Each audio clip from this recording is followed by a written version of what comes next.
Stop blaming others. Stop blaming people for the reasons you find yourself in now.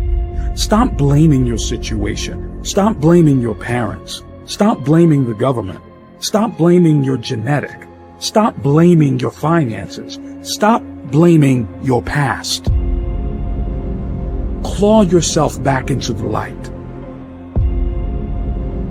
That it doesn't come without hard work and dedication. You have to focus on things. You have to fight through adversity at times.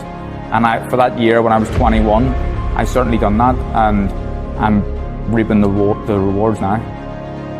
I'm a pretty skillful fighter, but that didn't come naturally. Failure is something that can be seen as a negative or a positive. In that instant when you fail, it's certainly negative and you're down in the dumps. Sometimes people go as far as being depressed from failure, but it's about using that failure to your advantage, understanding why you failed, and trying to implement things that won't allow that failure to happen again. It takes commitment, it takes hard work and drive and determination and sacrifices and everything else, but I think there has to be an element of luck in your career, and things have to fall into place at the right time.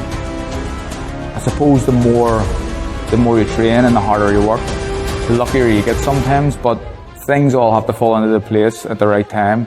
There's always room for improvement, and that's what makes a fighter a better fighter. Like, yeah, you can have the best cuts in the world, but that doesn't make you a champion. You have to work for yourself. I am obsessed, especially when it comes to season and comes to my success. I'm absolutely obsessed. If you want to be the best at it, you've got to be obsessed by it. You've got to give your life it, you've got to live it, you've got to breathe it, you've got to be willing to go that extra mile just where certain people aren't willing to go. Because if you want to get to where anyone can come in a gym and kick the pads and spar and do this, but when they're tired, it depends, are they willing to do another round? Are they going to get back on the pads afterwards? When you can't breathe anymore, you've been hurt to the body in the middle of like round 10 of sparring, and a fresh opponent comes in, are they going to get out, or are you going to stay in and you're going to keep going? So obsession is massively important in anything, not just fighting, just in any walk of life where you want to be successful. Yeah, of course there's pain along the way, but these are all just feeling up here, It's,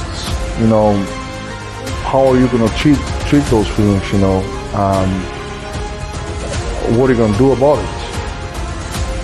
That's the big question, For me, I would do anything possible to recover as fast as possible, so I could even train more often. That's my goal.